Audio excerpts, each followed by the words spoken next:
حامد رضا نے کیا، وہ کیا کہتے ہیں؟ نواز شریف کہتا تھا ووٹ کو عزت دو، تو ووٹ کو عزت دو کا مطلب یہی ہے کہ جو آدمی جیتے وہ حکمرانی کرے، اور یہی ہم چاہتے ہیں۔ پیپلز پارٹی شامل پارٹیوں کے معزز لیڈران کرام، سیاسی کارکنان یا بیٹے، ہماری بہنیں اور آپ سب جرنلسٹ حضرات، ہم آپ کے مشکور ہیں کہ آپ نے اپنے قیمتی وقت نکالا اور بڑی تعداد میں یہاں آئے، آپ کا شکریہ ادا کرتے ہیں۔ وکاس سے شروع کریں، باتیں تو وہی ہیں جو میرے ساتھیوں نے کی ہیں، اگر ساری باتیں کہی جائیں تو ایک مشہور پتہ نہیں یہ دل کا شعر ہے یا کس کا، شاعر کا، میں شاعر پہ نہیں ہوں، اگر صحیح داستانیں بیان کی جائے اس ملک کی تو وہ شاعر فرماتے ہیں عجب دارم غم در دل اگر گویم زبان سوزد، فارسی اگر کسی کو آتی ہو، عجب دارم غم در دل اگر گویم زبان سوزد،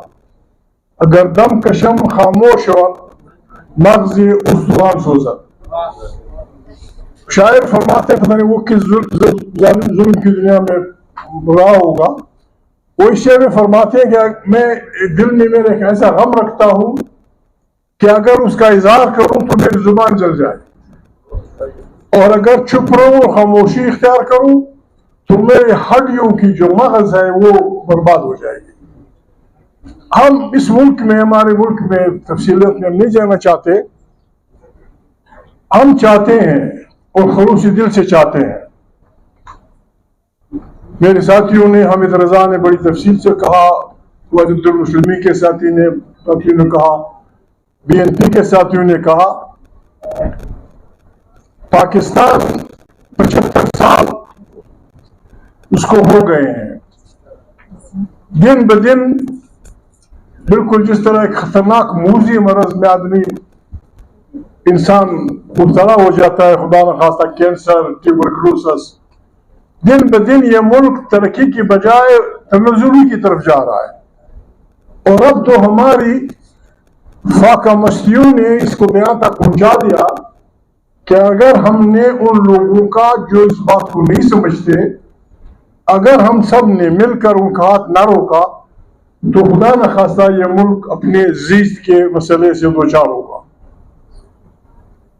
ہم یہ نہیں کہتے کہ ہمارے حوالے کر دو،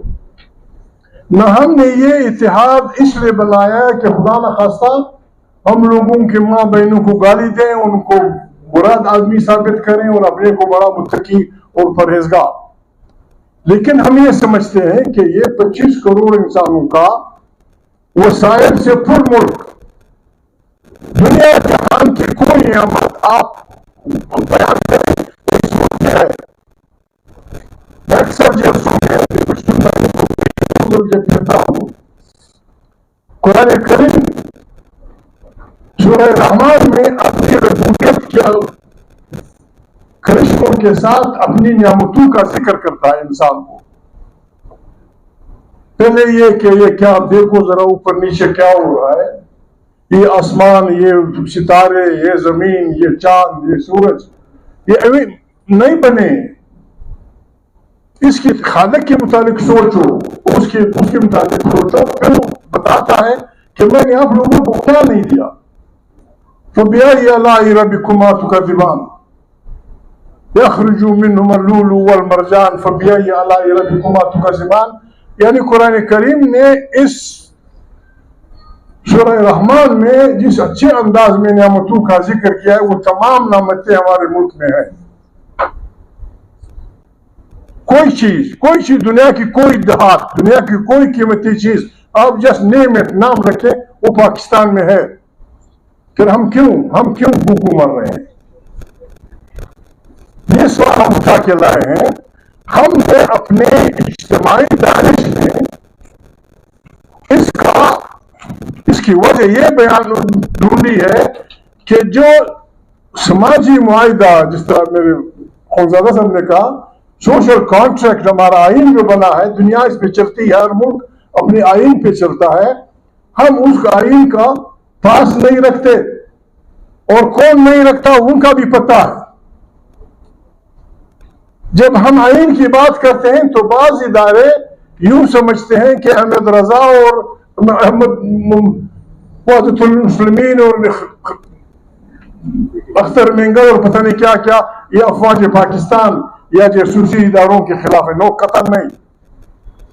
دنیا میں کوئی ملک جاسوسی اداروں کے بغیر نہیں چل سکتا۔ جاسوسی ادارے، افواج، مختلف ادارے یہ ملکوں کی آنکھیں و کان ہوتے ہیں۔ ہم چاہتے ہیں کہ ہمارے جاسوسی ادارے چاہے ملٹری والے ہوں چاہے سیولین ہوں، خدا کرے کہ وہ بالکل سی آئی اے، موساد اور کے جی بی ان سے بھی آگے ہو، اور دنیا جو ہے ان کی عزت ہے۔ ہم چاہتے ہیں کہ ہماری افواج دنیا کی بہترین فوجوں میں شامل ہوں، لیکن ہم ایک ریکویسٹ ان سے کرتے ہیں کہ خدا کو مانے، پاکستان میں، دنیا میں سینکڑوں ممالک ہیں، دنیا کی افواج جس طرح گزارا کرتی ہیں، دنیا کی جاسوسی ادارے جس طرح گزارا کرتی ہیں، آپ بھی اس فریم میں رہیں۔ اور یہ فریم حامد رضا نے نہیں بنایا، یہ فریم وحدت المسلمین کے ناصر صاحب نے نہیں بنائے، یہ فریم پاکستان کے لوگوں نے مل کے ایک متفقہ آئین میں بنا دیا۔ آئین سے ہماری وہ ہو سکتی ہیں، شکایات ہو سکتی ہیں، بے شک پشتون میری اسے شکایات ہیں، لیکن ابھی ہمارے پاس صرف یہ وہ چیز ہے جس کو بنیاد بنا کر ہم اس ڈوبتی کشتی کو بچا سکتے ہیں۔ اور یہ ہر پاکستانی، چاہے وہ مرد ہو یا عورت ہو، چاہے اس کی کوئی زبان ہو، چاہے وہ کسی مذہب کا پیروکار ہو، چاہے وہ کسی فرقے کا ماننے والا ہو، جو آدمی انسان جو پاکستان کی سالمیت کو عزیز رکھتا ہے وہ اس تاریخ کا ممبر ہے۔ ہم سب نے مل کر، جس طرح صدر صاحب نے کہا کہ قیدی نمبر 804 حقیقی آزادی کی بات کرتے ہیں، حقیقی آزادی تب ہوگی پاکستان میں جب پاکستان میں لوگوں کی ووٹوں سے منتخب پارلیمنٹ طاقت کا سرچشمہ ہوگی،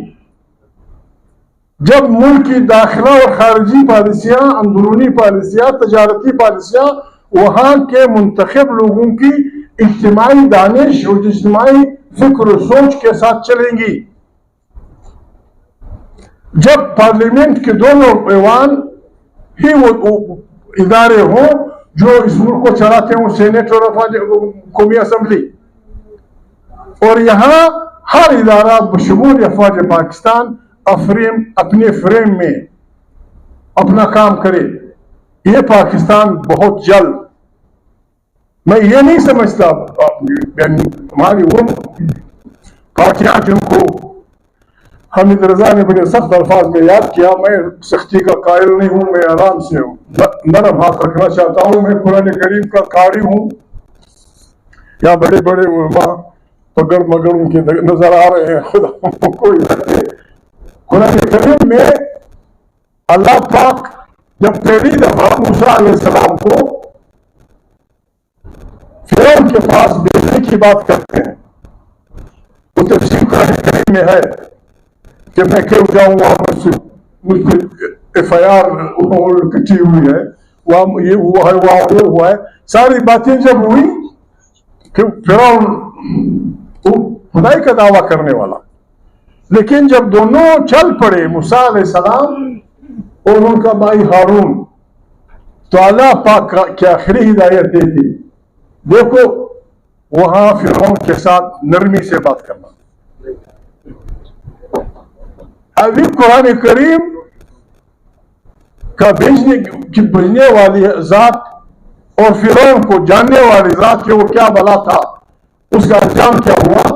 لیکن جب ان کے پاس اپنے ساتھی تھے، اپنے پیغمبر تھے، تو ان سے ایک بات کی تھی کہ وہاں آرام سے بات کرنا، میں آرام سے بات کرنے والا ہوں، شخص ترین بات بھی آرام سے کر سکتا ہوں، لیکن سختی پشتوں میں وہ وقت پنجابی اس میں زیادہ تکڑے ہیں، لیکن پشتوں میں بھی وہ غنی خان کا ایک شعر ہے پشتوں میں، واللہ چې جنت بسم ستون چې کنزل پکې وانورم د پښتون، واللہ میں اس جنت سے بھاگ جاؤں گا جس میں میں پٹھان کی گالی نہیں سن سکوں گا. یہ ہے گالیوں کا استعمال بھی ہوتے پنجابی بڑا تکڑا ہے، خاص کر ہمارا وہ پنجاب سارے سکھاں والا پنجاب. لیکن گالیاں بجام ٹھیک ہے، ہوتا ہے، انہیں کوشش کرنی ہوگی طریقے سے